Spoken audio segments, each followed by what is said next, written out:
Hello.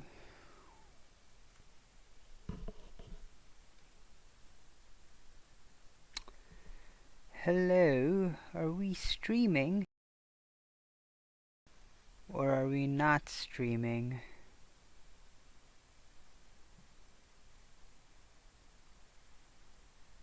Man, I gotta figure this out. Hmm? We might be streaming. Okay, let's see how this works. Let me close these. Man, I need to figure out this streaming thing. I'm way too big of a boomer as it comes to this. And also my internet kind of blows. Did I phone? Oh no. New stream? Dang.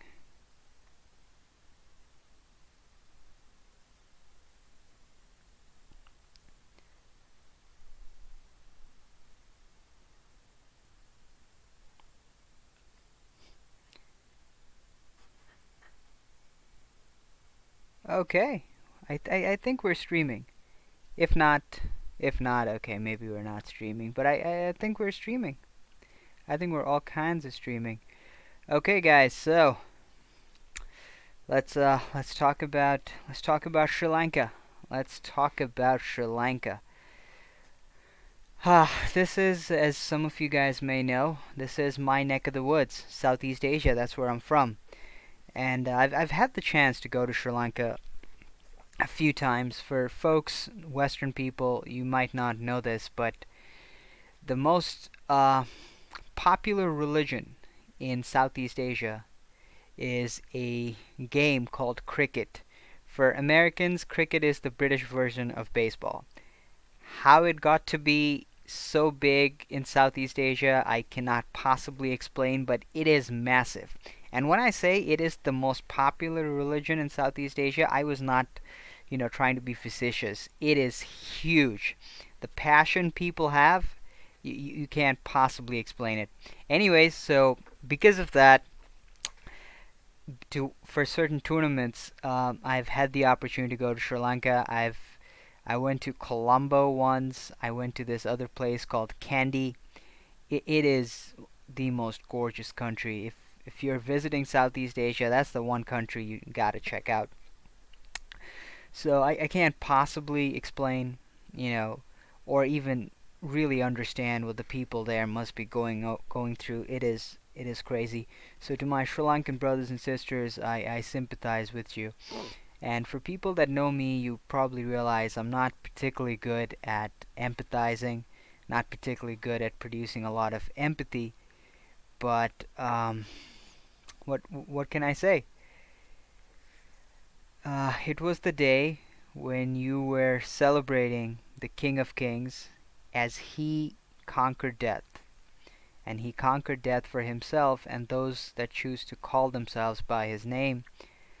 So I believe it is on that day that a lot of you, a lot of the folks in Sri Lanka also got the chance to perhaps conquer death as Christians. You are, I'm sure, as part of the Christian faith, you believe, and I too believe, that you've just been transferred from one location to another to eternal life, where your life just begins now. So, to all my fellow uh, folks out there in Sri Lanka going through whatever it is, I can't possibly realize what it must be to be in your shoes right now. And to be fairly honest, I hope I don't have to. But power to you guys, lots of love and strength. Anyways, that being said, let's talk about the broader issue here. Th- uh, this is not good as one goes. So let's start the broader discussion. There seems to be some confusion in the West as to who or which religious group is the most persecuted religious group in the world. And I don't know why there's confusion, because both people of the political left and both people of the political right sort of understand or have access to the data, according to Pew data, by gross numbers. The most persecuted religious group in the world are Christians. And I've had the opportunity to look at the Pew data covering this. I'm not going to talk too much about it because I've looked at the data and they're gross numbers, not numbers by per capita, and also extent of persecution and what persecution refers to can be debated. So, for example, people complain that Muslims are persecuted in the United States. If you're going to use that word to describe what how the U.S. treats its religious minorities, you're going to need another word to describe how Christians are treated elsewhere outside of the West, because those two words can't possibly mean the same thing with regards to how Christians are treated outside the United States. So yeah, those you can definitely find loopholes in that data. You can definitely look into the definitions, but it's very hard to argue that Christians are not being persecuted at a global scale, and it's really hard to say why we shouldn't be concerned about this, why we shouldn't, talk about this more. Anyways, so let's talk about certain things. I just want to point out some articles. Bear in mind, I'm not showing these articles as sources you should automatically believe. What I'm trying to say, what I'm trying to portray is the sentiment is not a controversial one. It's pretty well documented. So you want to talk about the most persecuted religion historically, probably that would be Judaism if you go into historical context, but in today's time, it's Christians, undoubtedly. Now, it is the biggest religion in the world, so it's scattered all over. So, as I said, these are gross numbers, not numbers per capita, but still, that's something to be concerned about if you're someone that is opposed to religious persecution. This is from Huffington Post. This is from Huffington Post. What do they say? So this is over the past year. This came out. Let's check out the date. 2013. So it's been a while.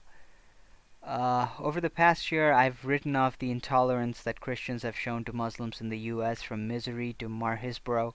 I don't exactly know the incident this person's referring to. Christians have demonstrated both a lack of charity and a denial of the religion to religious liberty by setting fire to old mosques and opposing new ones. I'm not sure what this person's talking about, but Christians in the U.S. are rank amateurs compared to Muslim persecution of Christians under attack. He's concerned that 200 million Christians, 10% of the global total, are socially disadvantaged, harassed, and objectively oppressed for their beliefs. Christianity is facing elimination in its biblical homeland. This is particularly important. In the parts of the world where Christianity is originated, it is facing extinction. I think Lebanon might be one of the few places in the Middle East where there is. I think Lebanon's 50% Catholic or Christian. Well, don't take my word for it. I don't have those numbers ready, so just disregard that. Christians is facing elimination in biblical homeland. Between a half and two-thirds of Christians in the Middle East have departed or have been killed in the past century.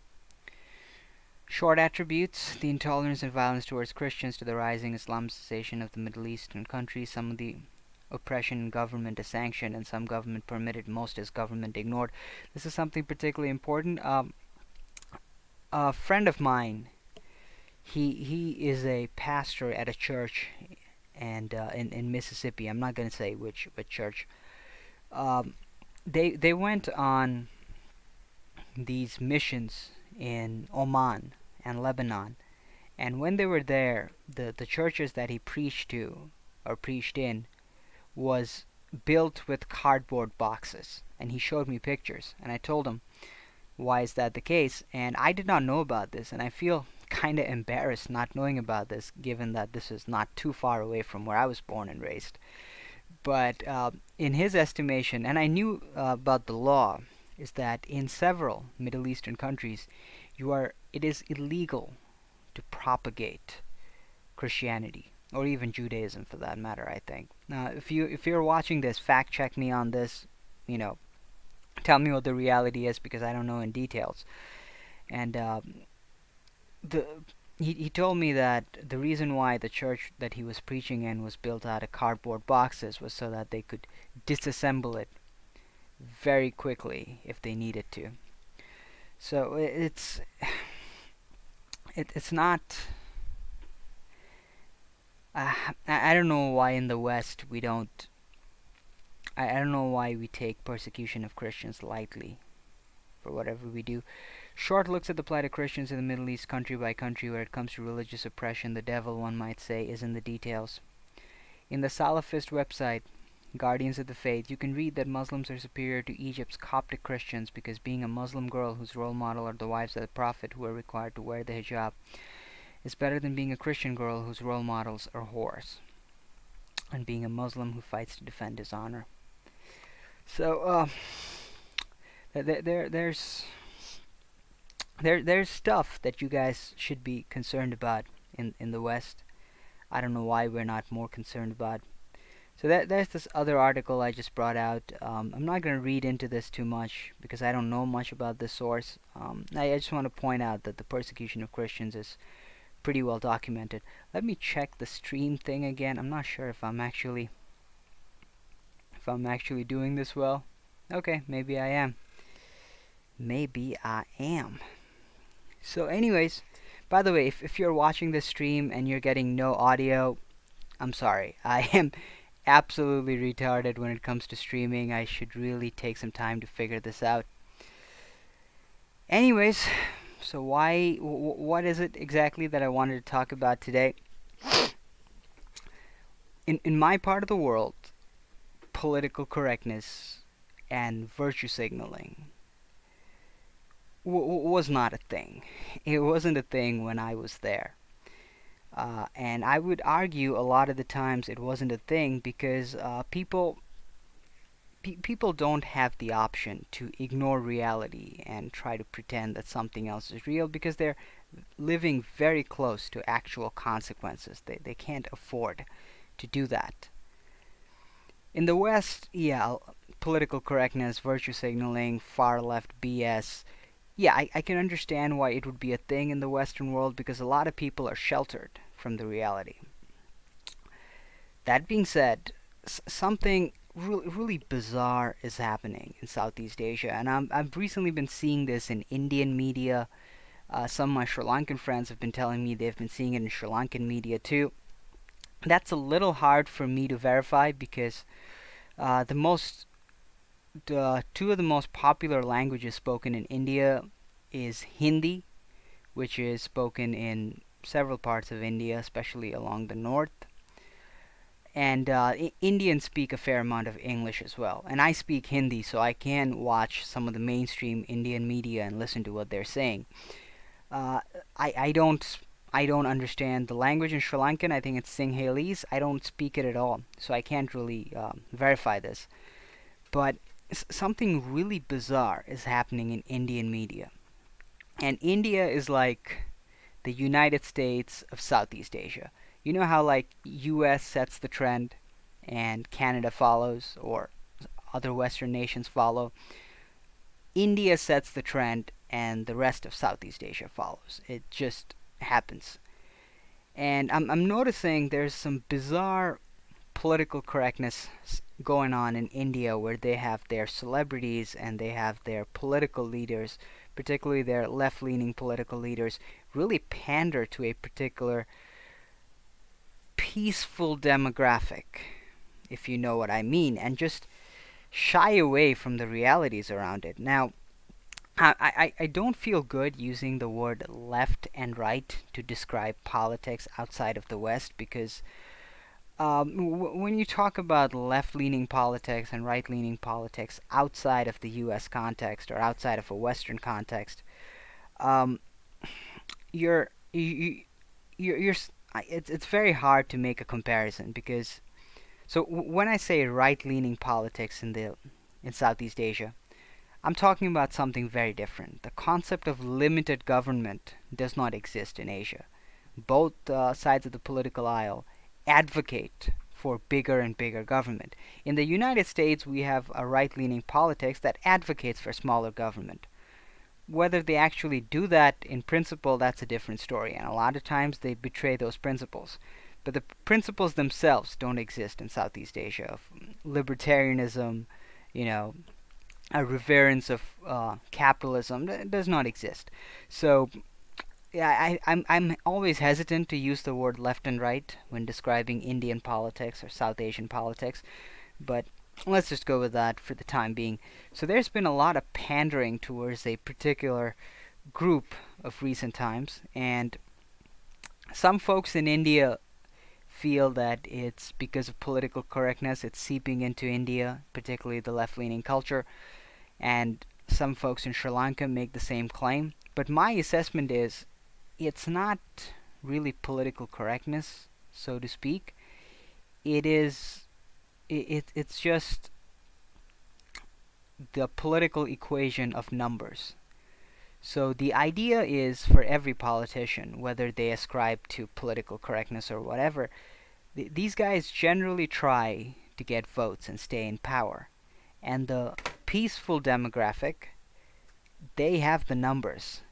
So over time, politicians find it really lucrative to pander to these group of people and just downplay whatever problems that's coming from those communities just to get votes. And my interpretation is that's what's happening.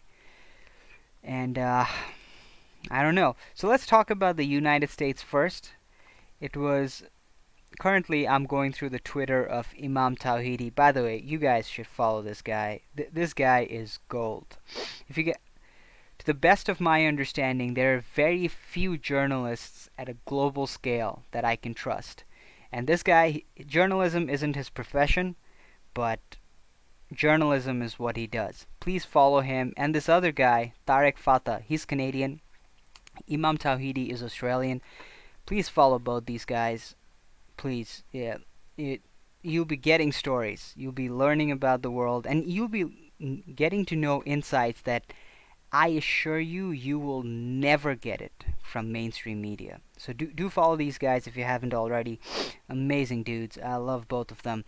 They're kind of liberal-ish, so you might not agree with them politically as it relates to immigration, taxation, welfare, but that's besides the point, right? You don't have to follow people that you agree with 100% all the time.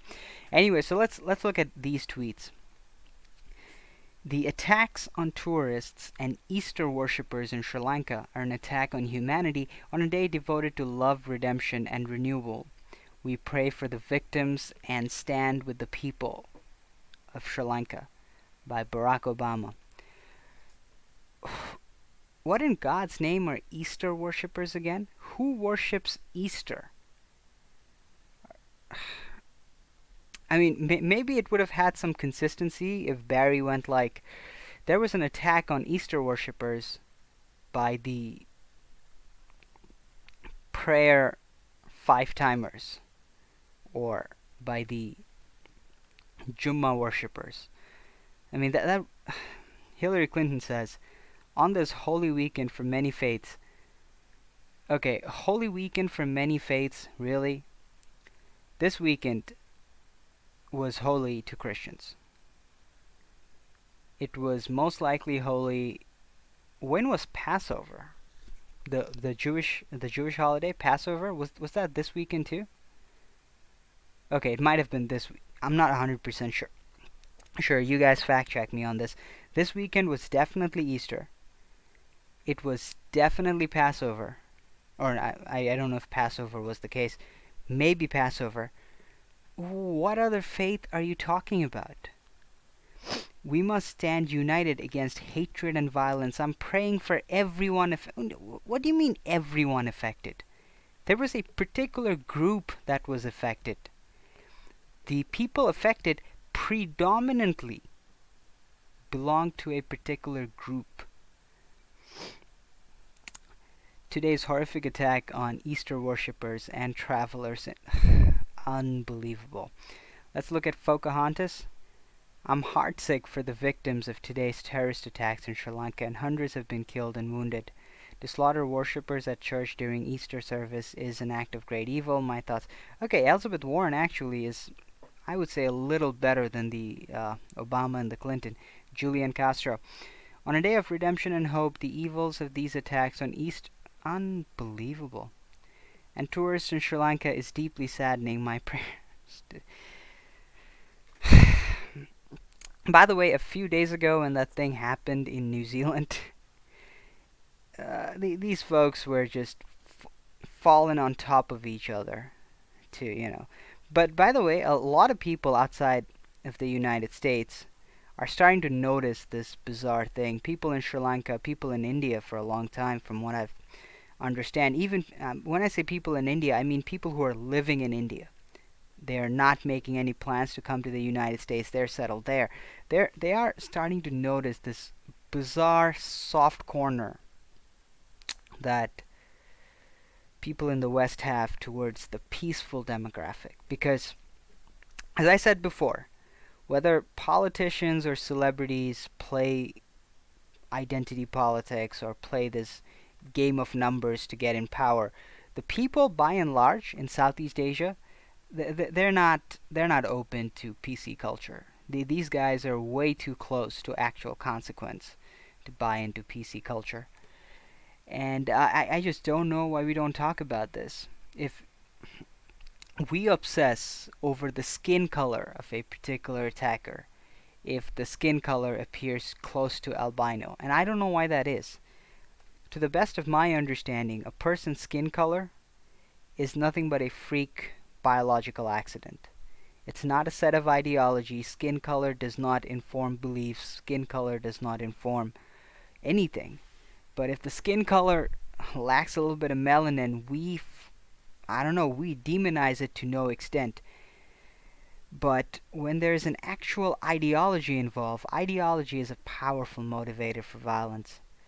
We ignore it altogether, and I don't know what that's about.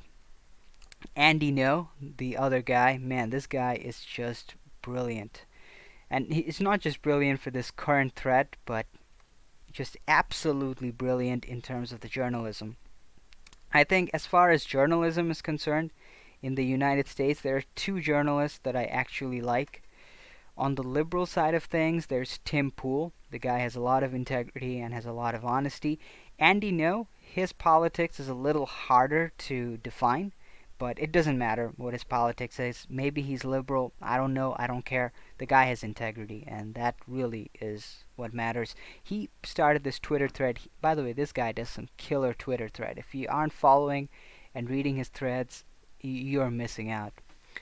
Anyway, so he does a Twitter thread on the peaceful attacks. Nearly all the world's deadliest terror attacks in the past 20 years. By the way, if you focus on the attacks in the past 20 years, you are going to heavily downplay the threat associated with these folks. Because uh, given the part of the world where I'm from, I know that if you go back, let's say 40, 50 years, the numbers that these people have pulled up will bring you to tears. But let's go 20 years. Let's be a little generous. September 2001, 2,977. March 2004, nearly 2,000. Killed 193. September 2004, 334, mostly children. August 2007, Mosul, Iraq, killed 500 Yazidis. For folks in the United States who don't know, Yazidis are practically wiped out. There are different sects of... I don't know if we can call Yazidis to be a sect of Islam. There are probably some similarities, but I shouldn't say that. But there are different sects of Islam that is practically wiped out. If you are in the West, I don't know if you've ever heard a group of people called Ahmadiyya Muslims.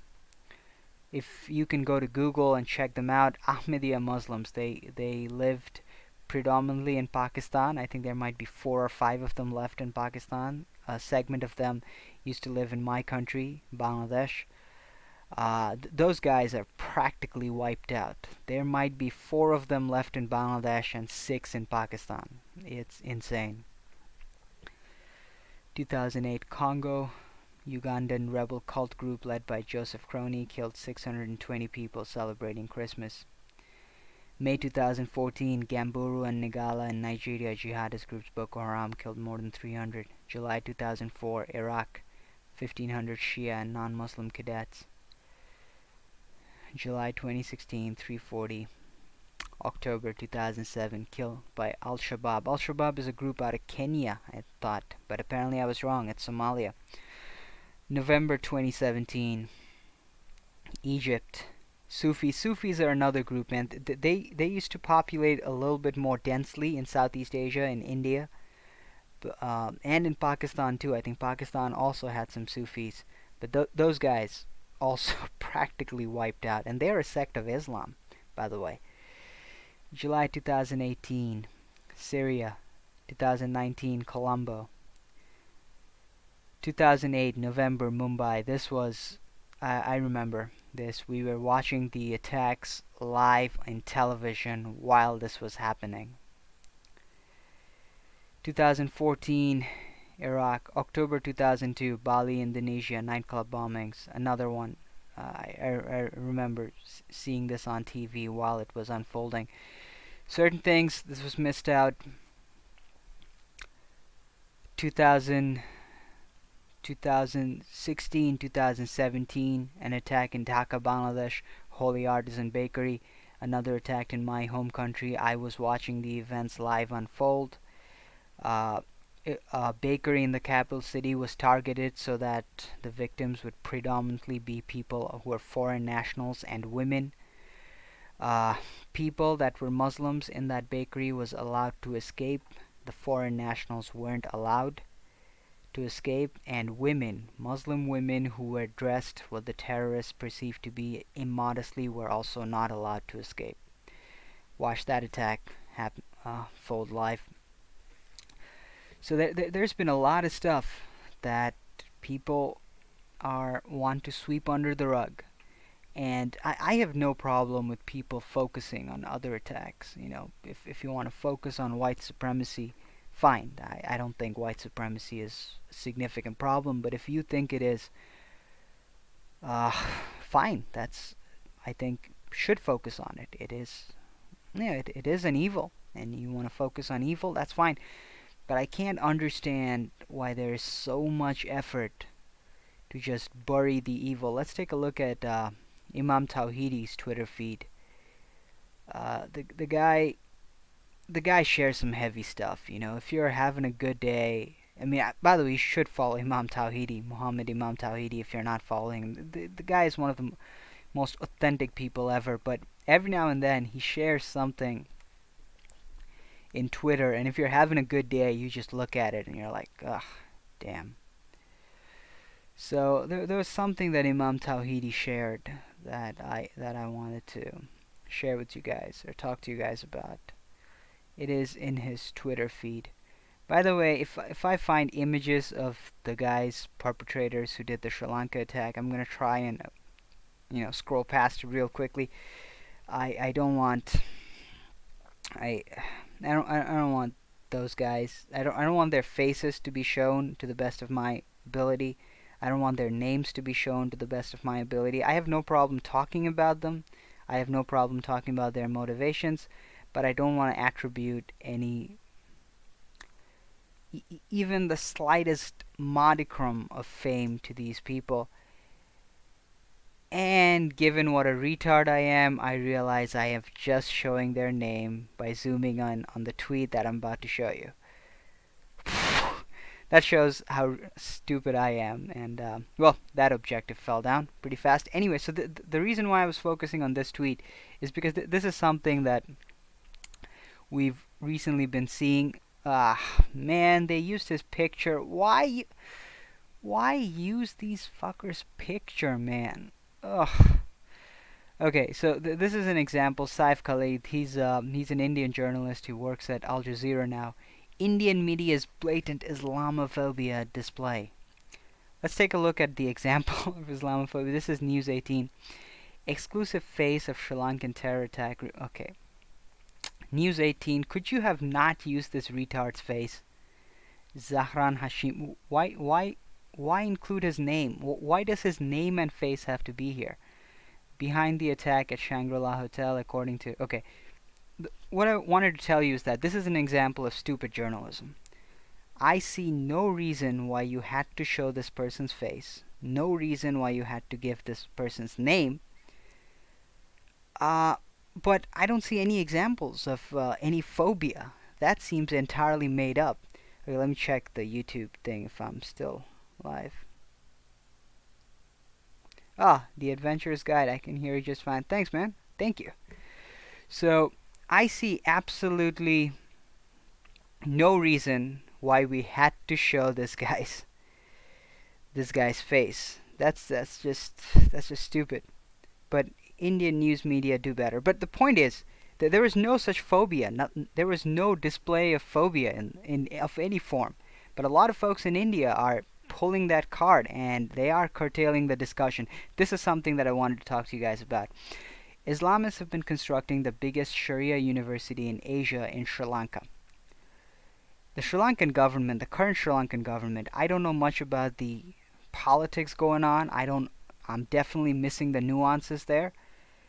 But the current Sri Lankan government have been letting a lot of things slide. Apparently, they had intel on this current terrorist attack, and they didn't do enough about it. I don't know what their deal is, but they're letting a lot of things slide, and this is one of those things. Constructing the biggest Sharia university in Asia. Um, the I can't possibly explain to you how scary this concept is. If if you've lived mainly in the West, I don't know if any of this will sound familiar. But in Egypt, there is an institution, or there was an institute. The institution is still there, but it has gone through certain reforms and certain legal consequences. There was a university by the name of Al-Azhar University. The university physically still exists wherever it has always existed, but it has gone through certain changes. It's no longer as dangerous as it once was. It still is dangerous, but it's toned down a little bit. Al-Azhar University was a it was a university that was advertised as an Islamic scholarship place of the highest magnitude. Keep in mind, with regards to Islamic scholarship, there isn't any official structure or any official hierarchy that exists. So anyone with enough popularity can present themselves as an Islamic scholar, or a high order Islamic scholar, or an authority on Islamic scholarship, and there's really very little anyone can do to say otherwise. That particular university, it was this one university in Egypt, and just Google the kind of people that came out of that university. It attracted people from all over the world. People from all over the world went into that institute, and after they graduated from that institute, they disseminated into wherever it is they came from. And once they went back to their homelands, they stoked fear in ways you can't even imagine. For people who don't know, I think Osama bin Laden might have been an alumni of that institute, Al-Azhar. I'm not 100% on that. If you guys could Google alumni of Al-Azhar University, it will blow your mind the kind of people that came out of there. Actually, I don't know if you guys are familiar with Ayan Harsi Ali. You really should be. She talks extensively about this, and she has a lot of things to say about people that graduated from Al-Azhar University. She's seen sides of these places that very few people in the West have. Unfortunately, she doesn't have a voice in the West because certain segment of the West don't like her, and it's messed up. Anyways, you guys, these are just certain things that I wanted to talk about. See Imam Tawhidi constantly ripping Bernie and Kamala Harris. He's a fun dude. He's based in Australia. And I love following his Twitter feed because pictures again. Why share pictures of these people? Uh, I love following his Twitter feed, but I also get severely depressed by the kind of stuff he shares. By the way, let me scroll through Tariq Fatah's Twitter feed and show you something that if you are if you're outside of Canada, this guy's picture, you might not believe what happened. Let me see if somebody has it. I saw it earlier on their Twitter feed. Who was it? Okay, I might have to look it up. CBS or CBC, Canadian Broadcasting Agency. I'm not going to comment on whether this is good or bad. I'm just going to say this is what it is, and then you guys determine. On Easter Sunday, they had no idea that this whole thing was going on in Sri Lanka. I want to give them the benefit of doubt. They featured a program where they brought along a man by the name of Omar Kader. Google this man. He is a terrorist that somehow found himself on the good books of well-meaning progressives. I don't know how that happened, it just happened. And CBC had this guy on Easter Sunday, and people's reaction to this guy, it is just infuriating. I'm not going to play the clip. The clip is available on YouTube. You guys can check it out. It is one of those things that I honestly cannot watch again without getting angry. By far one of the most disgusting things I have seen, and it's just messed up. All kinds of messed up. Okay, let's see how long I've been rambling on. Oh, been rambling on for close to 20 minutes. So as you guys can see, my streaming technology, very antiquated, not particularly advanced at all. I don't have any forms of organized thoughts. Just wanted to chat with you guys about what's going on. Uh, it's as someone from Southeast Asia, whenever there's a terrorist attack that happens in Southeast Asia, whether it be India, whether it be Pakistan, whether it be Sri Lanka, whether it be Bangladesh, if I'm being absolutely honest with you guys, the attack itself doesn't doesn't hurt me as much because we've seen it happen so often. We've sort of developed a tolerance to it. It does hurt to see people suffer. It does hurt to see all those things, but we've sort of built a bit of tolerance to it. What really hurts, and you can talk to other people who came from that part of the world, what really hurts is that when the people perpetuating this particular attack and the people that are victimized don't get the same level of sympathy than other groups that are victimized in other parts of the world, simply because this particular group of victims, they were born at a time and place where their identity is inconvenient. Christians born in Southeast Asia are born with an inconvenient religious identity. Western leaders, there's nothing to gain.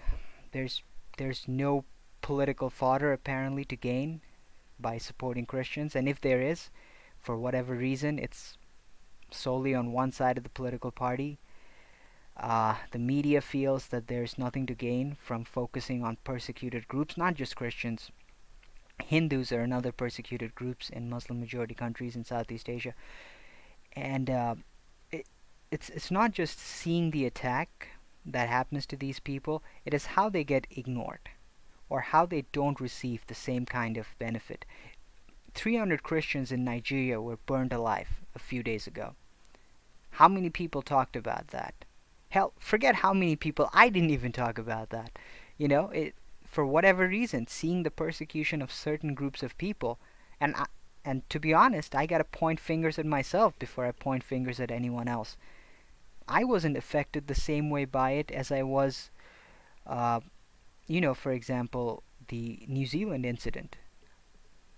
For whatever reason, I have trained myself over, I don't know, a long period of time of media just ignoring certain groups. I've trained myself to also, you know, as embarrassed as I'm to say it, to also ignore certain groups. And I guess I'm not above anyone else, and I feel embarrassed, and maybe I should reevaluate myself actually before point fingers at anyone else. But the notion is Christians, unfortunately, belong to an unfortunate identity, and I just wish that wasn't the case. So to my Christian brothers and sisters everywhere, whether you're in Nigeria, whether you're in Sri Lanka, whether you're in Bangladesh, whether you're one of the 4 Christians still alive in Pakistan, whether wherever it is, man, Middle East, uh, be strong, be strong, and remember, the God you worship conquered death, not just for himself, but for you too, so that people that call themselves by his name also get to conquer death. Death has nothing over our King. The King of Kings came, and he broke every shackle known to man, including the last one that we are all afraid of. So, maybe that means something. I'll talk to you guys later. Take care, you guys.